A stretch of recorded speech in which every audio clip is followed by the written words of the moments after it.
Hi everyone, welcome to Revati Charan's Bound to Learn channel.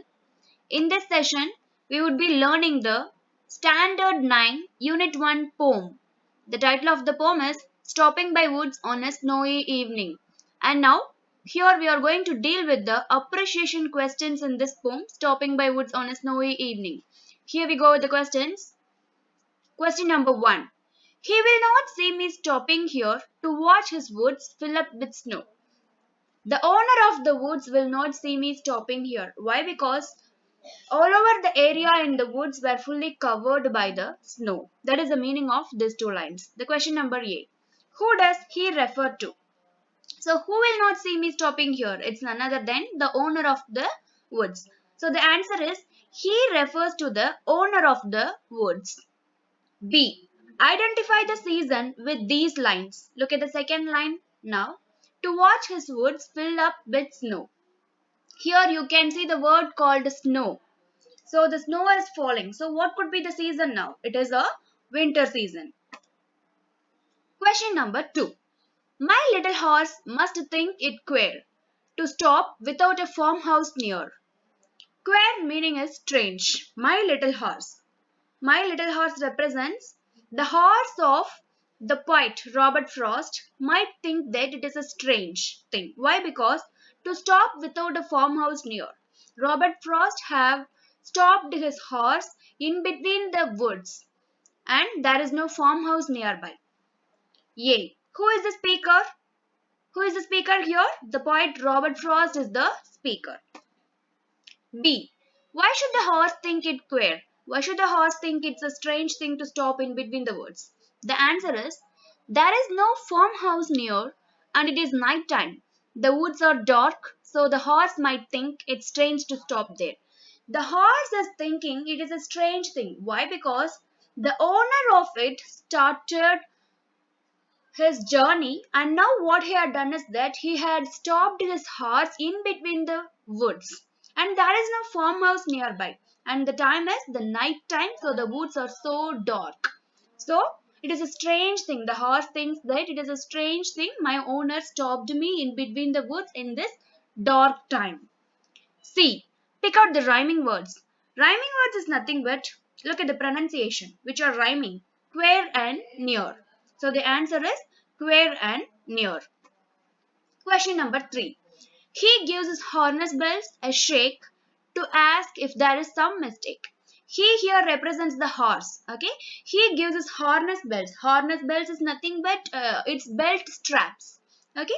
He just shaked his belt, okay, to ask if there is some mistake, and he was like asking a question to its owner, is that everything okay? There is a meaning of these two lines. A. Whom does he refer to in these lines? Look at the first line. He gives his harness bells a shake. Who gave his harness bells a shake? It's none other than the horse. So the answer is he refers to the horse. B. Why does he give his harness bells a shake? Why does the horse shake its belt? The reason is he shakes the harness bells as if he is asking the poet whether there was any mistake in stopping at the wrong place. Why the horse shaked its strap belt is because he wants to ask its owner, is that everything okay? Why he wants to ask this particular question is because its owner have stopped him in between the woods in the night time. So he just wanted to ask the question to its owner. So that he just gave a harness bells a shake. C. How does the horse communicate with the poet? Actually, the horse didn't communicate with the poet. Instead, the poet imagined that the horse is communicating with him, asking a question. So, how does the horse communicate? How does the poet imagine that the horse communicated with him? The answer is the horse communicates with the poet by shaking his harness bells. By shaking its belt straps, it communicated with the owner. Question number 4. The woods are lovely, dark, and deep, but I have promises to keep. The area is looking very lovely. I'm just admiring its beauty. The time is night time and it's like so dark and deep, so beautiful. but I have promises to keep, but I have some more works to do, so that I have to move away from here. I could not stay here at any time. That is the meaning of these two lines. A. How are the woods? What about the description made by Robert Frost about the woods? The woods are lovely, dark, and dense. B. Who does I refer to? But I have promises to keep. I here represents the first person. Who is the first person here? The poet, Robert Frost. So the answer is I refers to the poet, Robert Frost. C. What are the promises the speaker is talking about?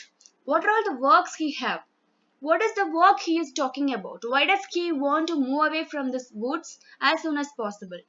The answer is duties and responsibilities in life are referred to as promises.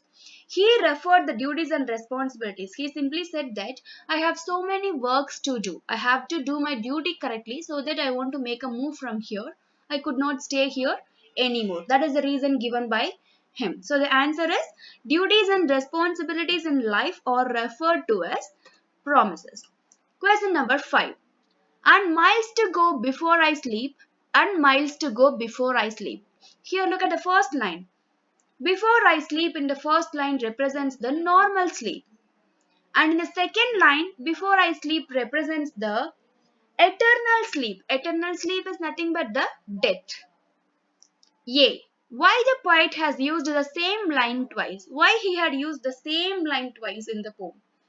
In order to emphasize the fact that he has to fulfill his duties and responsibilities before his death, the poet has used the same line twice. If he had used the line only once, it simply means the normal sleep. Okay, he just wants to portray the readers that he wants to fulfill his duties and responsibilities before his death, so that he had repeated the one line twice. This is the reason why he had repeated a line twice. He just wanted to emphasize the fact before he dies he have to complete some works, his duties and responsibilities, so that he had repeated a line twice. B. Explain miles to go before I sleep. So, what is the meaning of explain miles to go before I sleep in the second line? So, second line represents the eternal sleep, that is the death. So, the answer is miles to go refers to leading the rest of his life until his death. I have to do so many works before I die. That is the meaning of this question. I hope everyone understood the concept. I hope everyone understood the question answer meanings. So if you like this video, kindly subscribe, like and press the bell icon nearby. Thank you.